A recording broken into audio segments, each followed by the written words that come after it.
what is being initiated here for those victims of terror, and who are those that are being, I guess, sued would be the proper language in this case? Well, Calev, as you know, we've been representing American victims of terror for more than 20 years, since the Second Intifada. And we've pursued numerous actions against state sponsors of terror, as well as non-state sponsors. And the laws in the United States have essentially two different approaches. For state sponsors, there are presently 4 countries on the State Department list of state sponsors of terror. They are Iran and Syria, as well as North Korea and Cuba. So all 4 can be sued for their liability in providing material support for Hamas. And in numerous cases, both that our firm has handled and other firms, Syria as well as Iran have already been held liable for having provided previous material support for Hamas. So therefore, the courts have a policy that if they've decided something in a previous case, you can bring forth a new case, set forth the adoption of the previous facts to the extent they apply, even though they're decades apart, and pursue justice by getting those judgments against state sponsors. Now, with those judgments, the plaintiffs, which can include, if they're Americans, their mothers, fathers, sisters, brothers, spouses, and children, they all are entitled to bring claims under applicable U.S. law if they're American citizens. And then those claims that result in a judgment against one of those state sponsors can pursue collection in a number of ways. First of all, through a congressionally enacted U.S. State sponsor of terror victims fund, a victims fund. And that fund has paid out as much as 24% to different families over a period of time. In addition, those judgments against state sponsors can then be utilized to actually pursue collection and enforcement, like any other judgment that somebody has. The optional route, additional route, I'll call it, because we've pursued both, and we're going to do that here, is to pursue actions against non-state sponsors. That could include banks and charities and foundations and others who have funded Hamas directly or indirectly with the intent to provide support for terror. Well, let me ask you that specifically, because it is well known, and there have been court cases about funds in the United States that have funded Hamas. They say they're charities for the citizens of Gaza, but have been found in some cases to actually funneling money directly to Hamas. So the best example that I can give you is one in which our firm was involved on behalf of victims of the Second Intifada, and that is an action that was brought against Arab Bank PLC.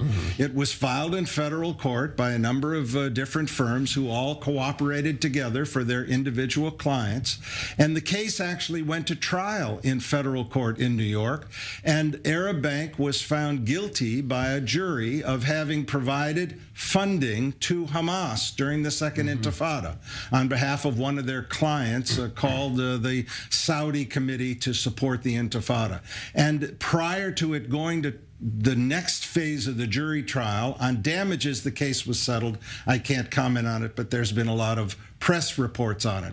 And that has allowed, along with many other cases that our firm and other firms have done, where people, entities, banks, charities have been found liable by courts. The biggest challenge you have is twofold. Number one, jurisdiction over the defendant, because they all say we're not based in D.C., even though we do business in D.C. And then if you get the judgment, of course, they're going to appeal. They're going to do everything they can to battle before you can get at their assets. It's a long run, but it's an important effort to stand against terror in the court of public opinion and in the courts of law in the United States. Right. Just one last thing. This is the start of a process.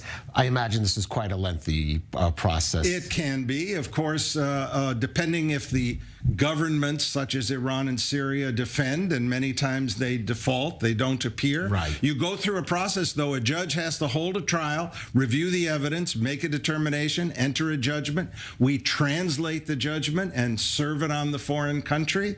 They have an opportunity to pay. If they don't pay, then we can go into the roots of collection assets in the United States, and there are now initiatives to attach assets even outside the United States. For the non-state actors, they always appear, they always fight tooth and nail, but the fact of the matter is, if we don't stand up against terror, I'm not just talking about on the battlefield, which is so essential, but if we don't stand up against terror, we can't seek justice and accountability for the victims who will have lost loved ones. And I can add one more thing. Sure.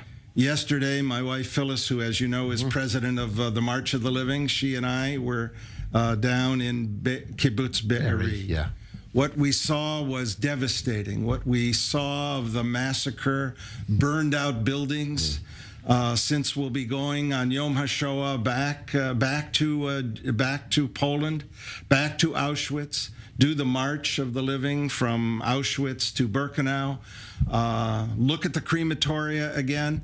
Seeing yesterday in Kibbutz Be'eri, the burned out buildings, not just burned out buildings, but the refrigerators that melted from the heat of the fire. The tragedy, the massacre, the brutality is unconscionable. And we have to do everything we can to hold people who have supported that legally accountable.